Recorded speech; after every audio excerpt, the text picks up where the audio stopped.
வணக்கம் நேயர்களே! Welcome to our channel ரயில் வண்டி. நாம இன்னைக்கு வீடியோல என்ன பார்க்க போறோம்னா, திருச்செந்தூர்ல இருந்து குலசேகரப்பட்டினம் உடன்குடி வழியாக திசையன் விலை வரைக்கும் இயங்கிய நேரோ கேஜ் ரயில் வண்டிய பத்தி தான் பார்க்க போறோங்க. அதுக்கு முன்னாடி நம்ம சேனல சப்ஸ்கிரைப் பண்ணலன்னா சப்ஸ்கிரைப் பண்ணிடுங்க. அப்பதான் நான் போடுற வீடியோ அப்டேட்ஸ் ரெகுலரா உங்களுக்கு கிடைக்கும். இந்த ரயில் பாதை 1914ஆம் ஆண்டு திசையன் விலையில இருந்து குலசேகரப்பட்டினம் வரைக்கும் போட்டிருக்காங்கங்க. அதுக்கப்புறம் 1922ஆம் ஆண்டு இந்த ரயில் பாதை திருச்செந்தூர் வரைக்கும் நீட்டிக்கப்பட்டிருக்கு. இந்த ரயில் பாதை போட்டது யாருன்னு பார்த்தீங்கன்னா, பாரிஸ் சுகர் ஃபேக்டரி அவங்க குலசேகரப்பட்டினத்தில சர்க்கரை ஆலை இயங்கிட்டு இருந்துச்சுங்க. அவங்க தான் இந்த ரயில் பாதைய திசையன் விலையில இருந்து குலசேகரப்பட்டினம் வரைக்கும் முதலில் போட்டிருக்காங்கங்க.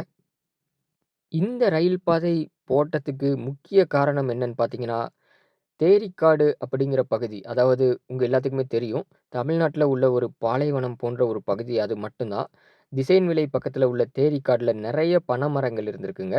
அந்த பனை மரங்கள்ல இருந்து எடுக்கப்படும் பதநீர், இதற்காக தான் இந்த ரயில் பாதை மிக முக்கியமாக போடப்பட்டது. இந்த தேரிக்காடு பகுதியில உள்ள பனை மரங்கள்ல இருந்து எடுக்கப்படும் பதநீர், இந்த பாரிஸ் சுகர் ஃபேக்டரி குலசேகரப்பட்டினத்தில இருக்கிற பாரிஸ் சுகர் ஃபேக்டரிக்கு இந்த பதநீர் ரயில் மூலியமா கொண்டு வரணும் அப்படிங்கிறதுக்காக தான் இந்த ரயில் பாதை மிக, மிக முக்கியமாக போடப்பட்டதுங்க. இந்த பாரிஸ் சுகர் ஃபேக்டரியிலிருந்து தயாரிக்கப்படும் சர்க்கரையை நாட்டின் பிற பகுதிக்கு ரயில் மூலியமா அனுப்புறதுக்காக திருச்செந்தூர் வரைக்கும் 1922ஆம் ஆண்டு இந்த பாதைய எக்ஸ்டெண்ட் பண்ணியிருக்காங்க. அதே மாதிரி பப்ளிக்குக்கு இந்த பாதை திசையன் விலையிலிருந்து குலசேகரப்பட்டினம் வரைக்கும் 1915ஆம் ஆண்டு தொடங்கப்பட்டிருக்குங்க. திருச்செந்தூர்ல இருந்து திசையன் விலை வரைக்கும் இந்த பாதை மக்கள் பயன்பாட்டிற்காக 1922ஆம் ஆண்டு ஆங்கிலேயர்களால தொடங்கப்பட்டது. இந்த பாதை 1940ஆம் ஆண்டு வரைக்கும் இயங்கியிருக்குங்க. இந்த ரயில் பாதைய பார்த்தீங்கன்னா, குலசேகரப்பட்டினம் சென்ட்ரல் அப்படிங்கிற ரயில் நிலையத்திலிருந்து உடன்குடி வரைக்கும் தனி பாதை ஒண்ணு போட்டிருக்காங்க. அந்த உடன்குடியிலிருந்து திருச்செந்தூர் வரைக்கும் இன்னொரு தனி பாதைய கனெக்ட் பண்ணியிருக்காங்கங்க. அதே மாதிரி குலசேகரப்பட்டினம் சென்ட்ரல்ல இருந்து மணப்பாடு வரைக்கும் ஒரு தனி பாதை ஒண்ணும் இயங்கியிருக்கு. இந்த குலசேகரப்பட்டினம் மணப்பாடு பாதை 1932ஆம் ஆண்டு வரைக்கும் இயங்கியிருக்குங்க. அதுக்கப்புறம் அந்த பாதைய மூடிட்டாங்க. இந்த திருச்செந்தூர்ல இருந்து திசையன் விலை வரைக்கும் செயல்பட்ட இந்த ரயில் பாதையின் மொத்த நீளம் 44 கிலோமீட்டருங்க. இந்த பாதையில திருச்செந்தூர்ல இருந்து திசையன் விலை வரைக்கும் பயணம் செய்றதுக்கு மொத்தம் 13 அணா அப்படிங்கிறத கட்டணமாக நிர்ணயிச்சிருக்காங்க. அந்த காலத்துல காச வந்து அணான்னு தான் சொல்லுவாங்க. ரூபாய் கிடையாது. மொத்தம் 13 அணா திருச்செந்தூர்ல இருந்து திசையன் விலை வரைக்கும் பயணம் பண்றதுக்கு. இந்த ரயில் பாதை தொடங்கப்பட்டதிலிருந்து இந்த பகுதியினர் குறிப்பாக திசையன் விலை, உடன்குடி, குலசேகரப்பட்டினம், திருச்செந்தூர் பகுதியில மக்கள் நிறையவே பயன்படுத்தியிருக்காங்க. அதே மாதிரி அவங்களோட வாழ்க்கை தரமும் இந்த ரயில் பாதை மூலம் நிறையவே உயர்ந்திருந்துச்சுங்க. ஆனா, இந்த பாதை பார்த்தீங்கன்னா, 1940ஆம் ஆண்டுல 2ஆம் உலகப் போர் தொடங்குனதுனால இந்த பாதைய மூடிட்டாங்கங்க. ஏன்னா, இது தனியார் பயன்பாட்டின் கீழ் இருந்த பாதை தான். சவுத் இந்தியன் ரயில்வேக்கு கீழ இந்த பாதை கிடையாது. ஏன்னா, இந்த பாதைய போட்டது பாரிஸ் சர்க்கரை ஆலை குலசேகரப்பட்டினம்ல இயங்கிட்டு இருந்துச்சு. அந்த ஆலை 1928ஆம் ஆண்டு மூடிட்டாங்கங்க அதையும். அதுக்கப்புறம் இந்த பகுதியினோட பல பொருளாதாரம் கீழ தாங்க இருந்திருக்கு.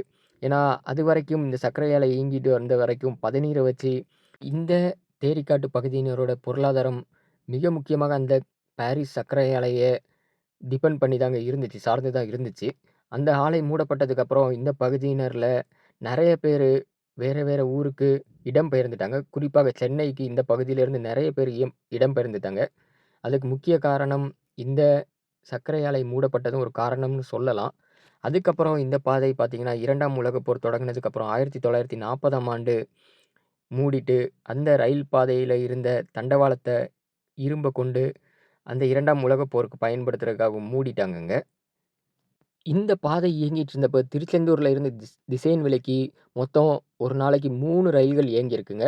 திருச்செந்தூர்லேருந்து திசையன் விலைக்கு 3 ரயில்களும், திசையன் விலையிலிருந்து திருச்செந்தூருக்கு 3 ரயில்களும் இயங்கியிருக்கு. எல்லாமே பயணிகள் ரயில் தான்.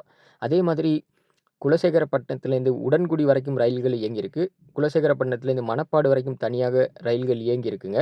இந்த பாதையில என்னென்ன ரயில் நிலையங்கள் இருக்குன்னு பார்த்தீங்கன்னா, திருச்செந்தூருக்கு அப்புறம் ஆலந்தலை, அதுக்கப்புறம் கேபிஎம் சுகர் ஃபேக்டரி, அதாவது பாரிஸ் சர்க்கரை ஆலைக்கு ஒரு தனி ஸ்டேஷன் குடுத்துருக்காங்க. அதுக்கப்புறம் குலசேகரப்பட்டினம் போர்ட் அப்படிங்கிற ஒரு ஸ்டேஷனு.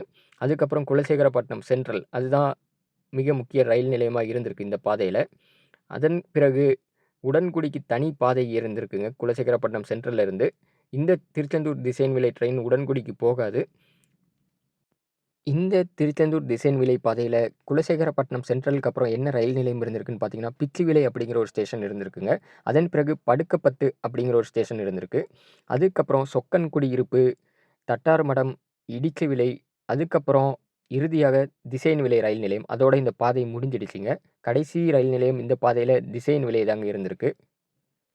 தமிழ்நாட்டின் மறக்கப்பட்ட வரலாறுல இந்த தேரிக்காடு பகுதியில இயங்கிய இந்த ரயில் பாதை மிக முக்கியமான ஒன்றாகுங்க. இன்னைக்கு உள்ள நெறைய பேருக்கு திருச்செந்தூர்ல இருந்து குலசேகரப்பட்டினம், உடன்குடி, திசையன்விலை வழியாக இயங்கிய இந்த ரயில் பாதை பத்தி யாருக்குமே பெருசா தெரியல. அந்த பகுதியினருக்கே கொஞ்சம் பேருக்கு தான் தெரிஞ்சிருக்கு.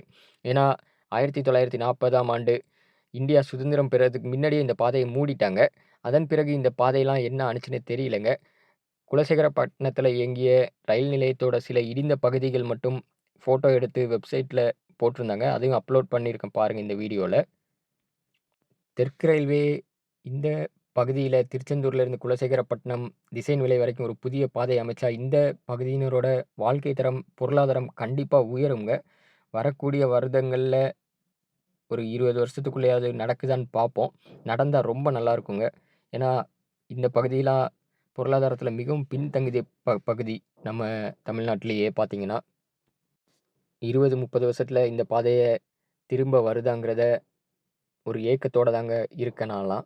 இந்த பாதை இயங்கியிருந்தா எப்படி இருக்குங்கிற ஒரு ஐடியாவ வச்சு ஃபுல்லா ஏஐலயே நான் ஒரு வீடியோ ரெடி பண்ணியிருக்கேங்க. இந்த வீடியோ ஒரு 2, 3 நாட்கள்ல கண்டிப்பா நான் அப்லோட் பண்றேன். இந்த பகுதியில திருச்செந்தூர்ல இருந்து திசையன்விலை வரைக்கும் இந்த ரயில் எப்படி இயங்கியிருக்கும்? நடுவுல என்னென்ன மாதிரிலாம் இந்த ஸ்டேஷன்லாம் இருந்திருக்குங்கிற ஒரு ஐடியா வச்சு நான் ஒரு வீடியோ ரெடி பண்ணியிருக்கேன். கண்டிப்பா இன்னும் ஒரு 2, 3 நாள்ல அத நான் அப்லோட் பண்றேங்க. இத்தோட இந்த வீடியோ முடிஞ்சிருச்சுங்க. இந்த வீடியோ உங்க எல்லாத்துக்கும் புடிச்சிருக்கும்னு நெனைக்கிறேன். தயவு செஞ்சு நம்ம சேனல மறக்காம சப்ஸ்கிரைப் பண்ணிடுங்க.